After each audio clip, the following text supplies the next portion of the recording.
Hello dear students, welcome back to organised knowledge channel. और आज की जो वीडियो है प्यारे बच्चों, उसमें हम डिस्कस करेंगे worksheet number 22 for class 7th।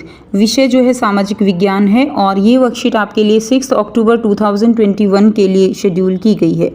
आज की जो वर्कशीट है बच्चों, उसमें हम मुगल साम्राज्य के बारे में कंटिन्यू करते हुए आगे पढ़ेंगे। वर्कशीट शुरू करने से पहले बेटा प्लीज़ चैनल को सब्सक्राइब कर दीजिए, बेल आइकन को भी प्रेस कर लो ताकि आपको आने वाली वीडियोस की नोटिफिकेशन वो समय से मिल जाए। Now let's start. बच्चों, जो मुगल साम्राज्य है वो जो है उसके संस्थापक कौन थे? प्रथम मुगल शासक थे बाबर। तो मुगल साम्राज्य के संस्थापक कौन है? मुगल साम्राज्य के संस्थापक हैं बाबर। ठीक है। और बाबर जो है उनका साम्राज्य 1526 में शुरू हुआ और 1530 तक उनका शासन जो है मुगल शासन चला। और प्रथम मुगल शासक बाबर ने जब 1494 में फरगाना राज्य का उत्तराधिकार प्राप्त किया, तो 1494 में उन्होंने फरगाना राज्य का उत्तराधिकार जो है वो मिल गया था। तो उनकी उम्र जो है कितनी थी? केवल 12 वर्ष उनकी उम्र थी। यानी 12 वर्ष की उम्र में ही बाबर को फरगाना राज्य का उत्तराधिकार मिल गया था। मंगोलों की दूसरी शाखा उज़्बेकों के आक्रमण के कारण उसे अपनी पैतृक गद्दी जो है वो छोड़नी पड़ी। उसके बाद जो है बेटा मंगोल जो है उनकी दूसरी शाखा थी, जिनको क्या कहा जाता था? उज़्बेक। उन्होंने क्या किया? उन्होंने आक्रमण कर दिया और इसके कारण उन्हें जो फरगाना राज्य था उसका जो है उत्तराधिकार उनको जो है गंवाना पड़ा और उन्हें अपनी गद्दी, पैतृक गद्दी जो है वो छोड़नी पड़ी। उसके बाद क्या हुआ? अनेक वर्षों तक भटकने के बाद उसने 1504 में काबुल पर कब्जा कर लिया। तो क्या हुआ? अनेक वर्षों तक वो जो है भटकते रहे और उसके बाद 1504 में काबुल पर उन्होंने कब्जा कर लिया। और यहाँ पर उन्होंने केवल बेटा 22 साल की उम्र में ही उन्होंने क्या किया? काबुल पर कब्जा कर लिया और अफगानिस्तान पर जो है उन्होंने 22 साल में जो है अधिकार कर अफगानिस्तान में अपना राज्य जो है उन्होंने कायम कर लिया था। उसने 1526 में दिल्ली के सुल्तान इब्राहिम लोधी को जो है पानीपत में हराया। तो 1526 में क्या हुआ था बेटे? 1526 में पानीपत का प्रथम युद्ध जो है उसमें दिल्ली सल्तनत के जो अंतिम वंश, जो लोधी वंश के सुल्तान थे, ठीक है, दिल्ली सल्तनत के जो अंतिम वंश, जो लोधी वंश के सुल्तान थे, कौन थे वो? इब्राहिम लोधी। उनको उन्होंने हराया। कब हराया? 1526 में। पानीपत का प्रथम युद्ध कब हुआ बेटा? 1526 में। तो उन्होंने उसको हराया और क्या हुआ? और जो है इब्राहिम लोधी की क्या हो गई? पराजय हो गई और उन्होंने दिल्ली और आगरा को अपने कब्जे में कर लिया। ठीक है। तो दिल्ली और आगरा को उन्होंने अपने कब्जे में कब किया? 1526 में, पानीपत की प्रथम लड़ाई के बाद। उसके बाद देखिए बाबर जो है आपको दिखाया गया है। उसके बाद इनका राज्य जो है वो कब रहा? 1526 से 1530 तक। उसके बाद देखिए 1526 में इन्होंने क्या किया? पानीपत के मैदान में इब्राहिम लोधी और उसके अफगान समर्थकों को हराया।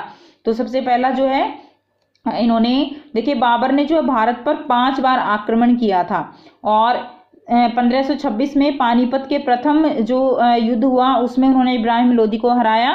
उसके बाद देखिए 1527 में उन्होंने खानुआ में राणा सांगा राजपूत राजाओं और उनके समर्थकों को भी हरा दिया। ठीक है। उसके बाद देखिए 1527 में खानुआ में राणा सांगा राजपूत राजा उनको हराने के बाद 1528 में उन्होंने क्या किया? चंदेरी में राजपूतों को हराया। तो और अपनी मृत्यु से पहले दिल्ली और आगरा में मुगल नियंत्रण वो स्थापित कर लिया। तो बेटा आपको याद रखना है 1526 में पानीपत का पहला युद्ध हुआ जिसमें इब्राहिम लोधी को हराया। 1527 में खानुआ में राणा सांगा और राजपूत राजाओं को हराया। 1528 में चंदेरी में राजपूतों को हराया और अपनी मृत्यु से पहले उन्होंने क्या किया? अपनी मृत्यु से पहले उन्होंने जो है दिल्ली और आगरा पर नियंत्रण कर लिया।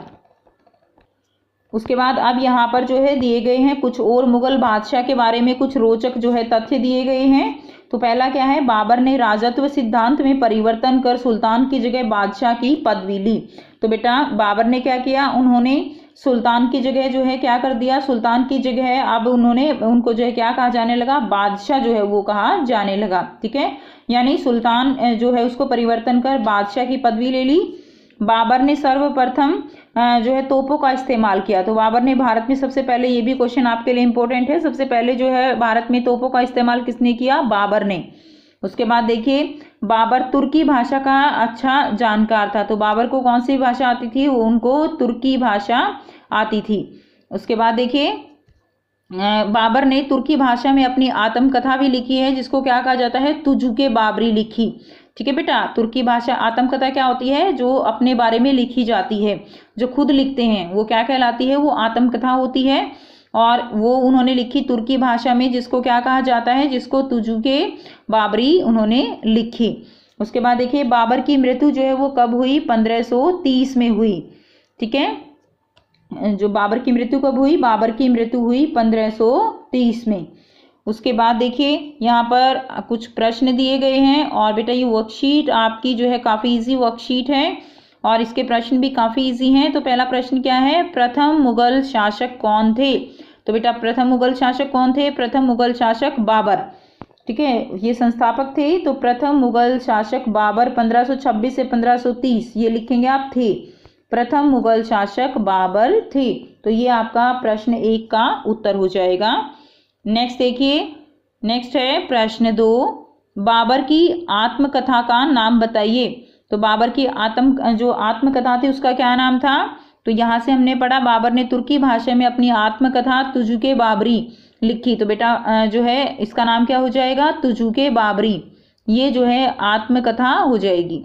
ये आपका क्वेश्चन नंबर 2 का उत्तर हो जाएगा, तुजुके बाबरी। तो ये आप इसमें लिख दीजिए। प्रश्न 3 है, किसी एक सुल्तान शासक का नाम बताइए। तो बेटा एक सुल्तान शासक का नाम बताना है, तो उनका नाम क्या था? इब्राहिम लोधी। तो आप ऊपर से भी देख के लिख सकते हैं, उनका नाम था इब्राहिम लोधी। क्या नाम था बेटे? इब्राहिम लोधी। इनका नाम था, सुल्तान शासक थे ये। तो यहाँ से भी आप लिख सकते हैं इब्राहिम लोधी, यहाँ से लिख दीजिए। ये जो है आपका प्रश्न 3 का उत्तर हो जाएगा। तो ये थी बच्चों आपकी आज की वर्कशीट। आई होप बेटा आपको ये वर्कशीट क्लियर है। कोई भी डाउट है कमेंट सेक्शन में कमेंट करके पूछ सकते हो।